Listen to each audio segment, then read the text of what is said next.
Hello, fellow dreamers. I'm Anna, and I've been living on the road for just over 2 years now, with my dogs Sterling and cat Inara in our van Firefly. Recently, my boyfriend Luca joined me on the road, turning my solo journey into an intentional adventure we share together. Last week, we hit the road and spent some time exploring the incredible beauty of Alabama Hills, California.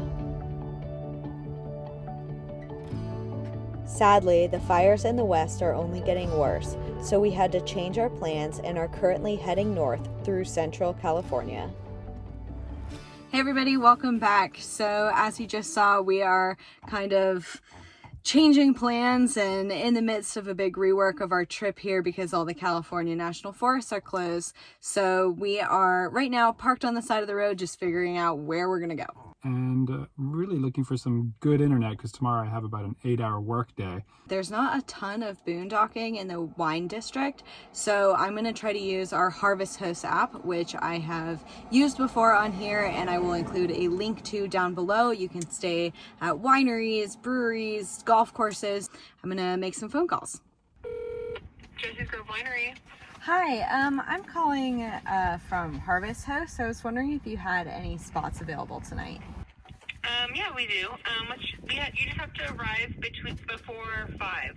Yeah, that would be fine. And then I have another question for you. Do you have pretty good cell phone range where you are? Yeah, we do. Okay, would you mind if we stuck around during the day tomorrow and worked? Yeah, that's totally fine. There's Awesome. No time that you have to be out.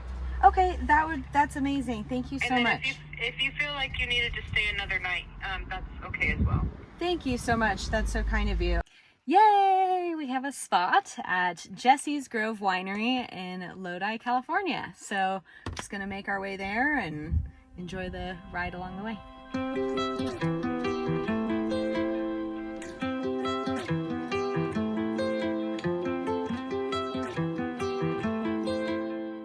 I love this area so much because it reminds me of Italy. It's kind of uncanny how similar this is to what the area that we call the Macchia Mediterranea, which is kind of like the translation of the Mediterranean stain or the Mediterranean smear. It's the fauna and the flora that kind of covers the Mediterranean. So a lot of junipers and a lot of pinyon, a lot of rosemary and sage. So this just kind of takes me home.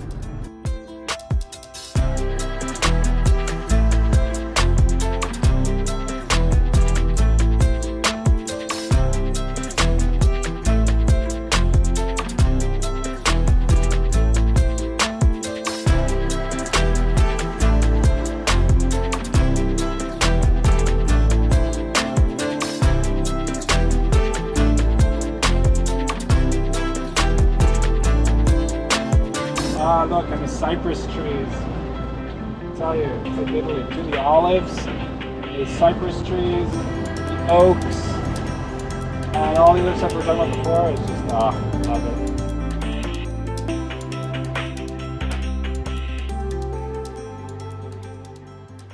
All right, so we are getting all settled into our Harvest Host location. We've got a wonderful little view of the vineyards, a little corner of this big pasture all to ourselves. So it's really wonderful.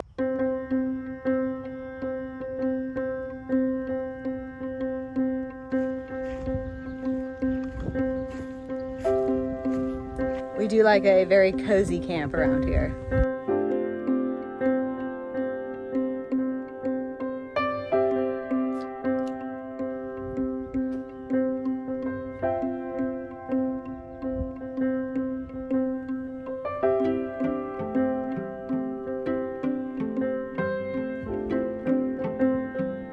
So I found a nice little farm-to-table Italian restaurant in town. We'll see if it measures up to Luca's Italian sensibilities over here.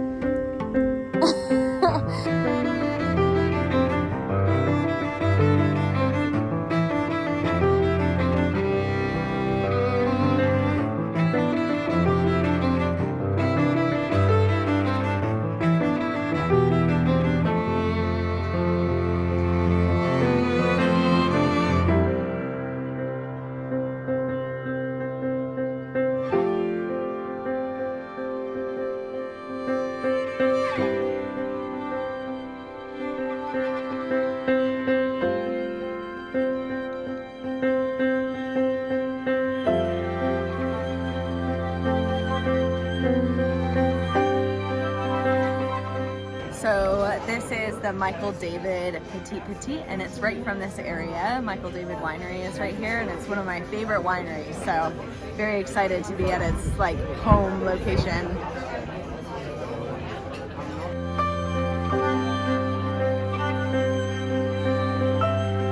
Buon appetito. All right, Italian. What? How is it? It's good. It's very rich flavors here.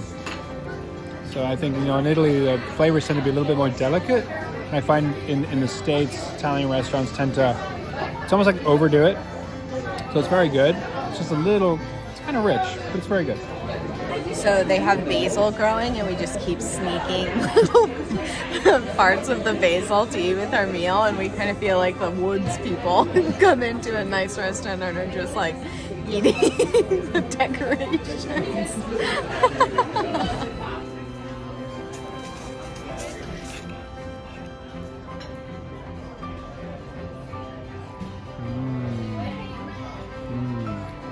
It's like a caramel butterscotch budino, which is kind of like a cream.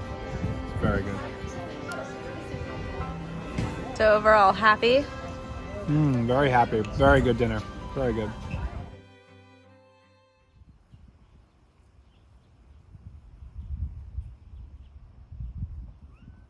So we had a great night, as you can see. Today we are just working away during the day, working till about 4 o'clock, and then we are going to head over and do a wine tasting with our lovely hosts.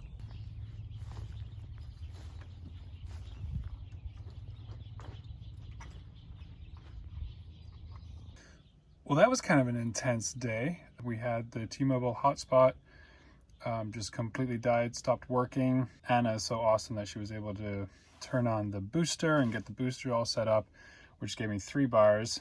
You know, got through it, but it was a little bit nerve-wracking. And but I think that's just part of the privilege of being a digital nomad. And some of the people could say, they're like, hey, you're in a different location than usual. And I got to turn around and say, well, yeah, actually we're on the van. We're in the van in Firefly. And they were all very excited and supportive about that. But yeah, you've always got to be nimble and ready to do something different when we have to. All right, finished a good day's work. Now we're gonna walk across the field over here at Jessie's winery and try some of their wines that they've been producing here. Ooh. You like that little kitty, huh? So you both will go left to right and then top to bottom of each of these lists. All right. Thanks. You're welcome. So it is pretty cool how old this vineyard is, and the fact that it stayed in the same family for such a long time. It was started in the late 1800s by a German immigrant by the name of Joseph Spanker. And he had come over from Germany to the East Coast, and then he spent 157 days on horseback coming to California because he wanted to strike it rich. And he kind of got swindled out of an old mining claim, and then decided to work in retail. Then he sold provisions to the miners, got rich, and bought 1,500 acres of property here in Lodi.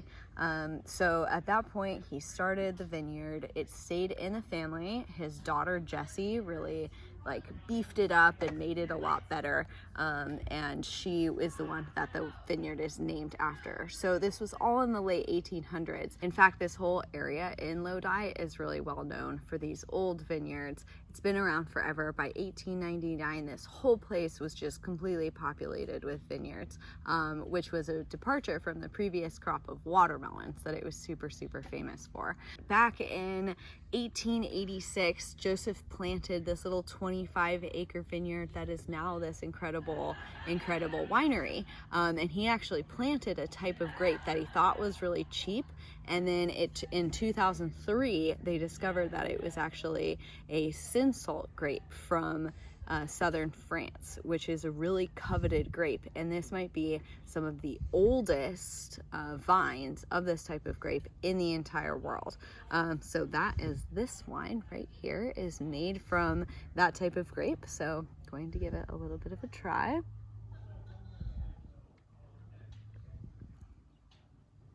Wow. It's really good. And it's just like, I don't know, it's just really kind of cool to like think about the fact that these vines are so old. Like, I don't know, it kind of gives a whole new element to the whole like wine tasting experience, knowing the history of a place, knowing that it's just been around for such a long time.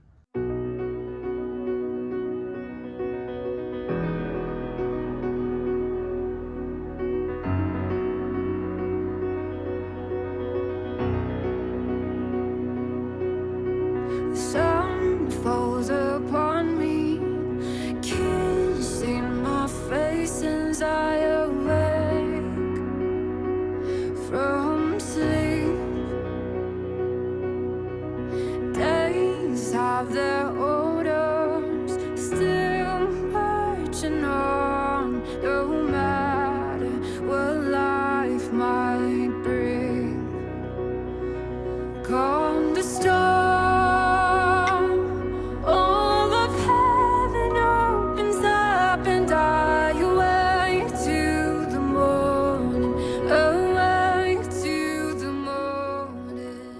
Now we're going to try Lodi's oldest existing Zinfandel. It's the Royal Tea Vineyard. It was planted by Joseph in 1889.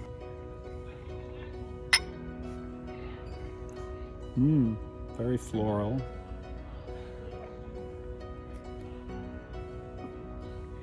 Very nice. Very nice one. Kind of doesn't really taste like a blend, does it? This is a lovely little spot to visit. It really reminds me of old Napa, like 25 years ago, which is when I was there first. And then I went back years later, and it had become like a Disneyland of wine country. So it kind of has that old feel. You know, it's a working vineyard, and there's a lot of activity going on. It's not pretentious at all. You can enjoy wine, you can enjoy the finer things of life, and still just want to feel like you're camping on a farm. Not that you're in, you know, some hoity-toity like fancy place, which is, I don't fit in there.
Thank you so much for joining us in Lodi this week. As I said earlier, you can enjoy the finer things in life without having to go to, you know, a big fancy winery or anything like that. So that's your Wayfinder tip of the week, is find ways to do the things that you love to do. Whether, you know, you want to live in a van but can't do it right now, maybe throw a tent in your car. Find ways to make these little dreams happen day by day. From here, we are heading to the Oregon coast, so make sure to come back next next week. It's going to be an incredible trip up the coast. And, you know, thank you so much for all of you on Patreon who help my dreams keep on going, keep me on the road. So thank you. I love and appreciate you all. Mwah.